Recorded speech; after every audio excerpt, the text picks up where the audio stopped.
সবাইকে শুভেচ্ছা।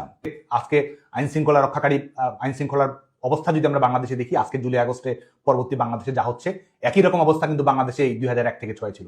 21 August grenade হামলা, 10 ট্রাক অস্ত্রের ঘটনা, 63 জেলায় বোমা বিস্ফোরণের ঘটনা, বিচারপতিদের বাসভবনে গোটা দেশব্যাপী একসঙ্গে আক্রমণ করার ঘটনা, আইন শৃঙ্খলা এবং জঙ্গিবাদের বিস্ফোরণ এবং জঙ্গিবাদীদেরকে সরাসরি রাষ্ট্রীয়ভাবে সহযোগিতা করা, সবকিছু কিন্তু সে সময়ে ঘটেছে। বাংলাদেশের মানুষের ন্যূনতম স্বস্তি নিরাপত্তা কিন্তু বিএনপি সরকার নিশ্চিত করতে পারেনি।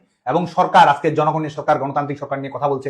হাওয়া ভবন তারা তৈরি করেছিল, বিকল্প একটি সরকার ব্যবস্থা তারা তৈরি করেছিল, যেটি জনগণের ভোটে নির্বাচিতদের মাধ্যমে পরিচালিত হয়নি, এবং সেই হাওয়া ভবন থেকে সরকার, প্রশাসন, দল সবকিছুই তারা পরিচালনা করেছে। এবং সবশেষে যে মিথ্যা রাষ্ট্রটি নেওয়া হয়েছে এবং যেটি 2000 জুলাই আগস্টে আহত নিহতের সংখ্যা নিয়ে, এবং এই সংখ্যা নিয়ে মিথ্যাচার কারা করে, যাদের সেই দুর্বলতা রয়েছে, যাদের সেই সৎ সাহস নেই, যারা সেই মেটিকুলাস ডিজাইনের মাধ্যমে হত্যাকাণ্ডের সঙ্গে যারা সম্পৃক্ত রয়েছে এবং যারা এটির বেনিফিশিয়ারি, তারাই তৈরি করছে। আজকে সরকারি রিপোর্ট অনুযায়ী তারা নিজেরাই সেটি দেখিয়েছে 834, এবং সেই 834 জনের মধ্যে আওয়ামী লীগের নেতাকর্মী যারা হত্যাকাণ্ডের শিকার হয়েছেন সেই নামগুলো রয়েছে। বিভিন্ন জায়গায় যারা বিভিন্ন বাসভবনে আক্রমণ করতে গিয়ে, বিভিন্ন বাণিজ্য প্রতিষ্ঠানে, ব্যবসায়িক প্রতিষ্ঠানে আক্রমণ করার মাধ্যমে সেখানে যে হতাহতের ঘটনা ঘটেছে সেগুলো তারা তালিকাভুক্ত করেছে।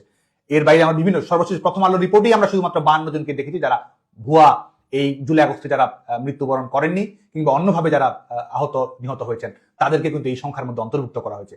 এবং জাতিসংঘের রিপোর্টের সঙ্গে যদি আমরা মিলিয়ে দেখি, তাহলে তো জুলাই আগস্টের বাস্তবতা, তাদের মিথ্যা তথ্যকে যদি আমরা সত্য বলে ধরে নিই, তারপর তো সুস্পষ্ট হয়ে প্রমাণিত যে আওয়ামী লীগের নেতাকর্মীরাই হত্যাকাণ্ডের শিকার হয়েছে। বাংলাদেশের মুক্তিযুদ্ধের গণতান্ত্রিক পক্ষের অবলম্বনকারী মানুষজন হত্যাকাণ্ডের শিকার হয়েছে এই অপশক্তির হাতে।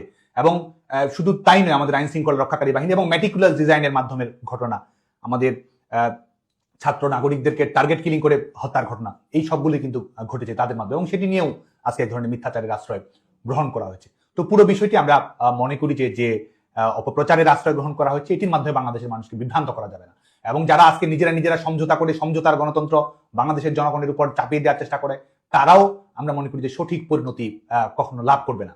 বাংলাদেশে অবশ্যই গণতন্ত্র পুনরুদ্ধার করতে হবে, বাংলাদেশের নিরপেক্ষ সরকার প্রতিষ্ঠা করতে হবে, বাংলাদেশের মৌলিক মানবাধিকার রক্ষা করতে হবে, বাংলাদেশের প্রতিযোগিতামূলক রাজনীতি তৈরি করতে হবে, বাংলাদেশে আস্থার সম্পর্ক রাজনৈতিক দলগুলোর মধ্যে তৈরি করতে হবে। কিন্তু অবশ্যই সেটি এই যে বাস্তবতাগুলো এসেছে, এই বাস্তবতাগুলোর আলোকে বাংলাদেশের জনগণ সিদ্ধান্ত গ্রহণ করবে এবং ফ্যাসিস্ট দখলদার সরকারের অবসান ঘটিয়ে নিরপেক্ষ সরকার প্রতিষ্ঠা করার মাধ্যমে জনগণের ভোটে নির্বাচিত সরকারই বাংলাদেশে প্রতিষ্ঠিত হবে। এই যে ন্যায়ের সংগ্রাম, এই গণতান্ত্রিক সংগ্রামকে আসলে কেউই এটিকে রুদ্ধ করতে পারবে না, এটিকে কুক্ষিগত করতে পারবে না, কোনো টাইমলাইনই আসলে তারা নির্ধারণ করবে না।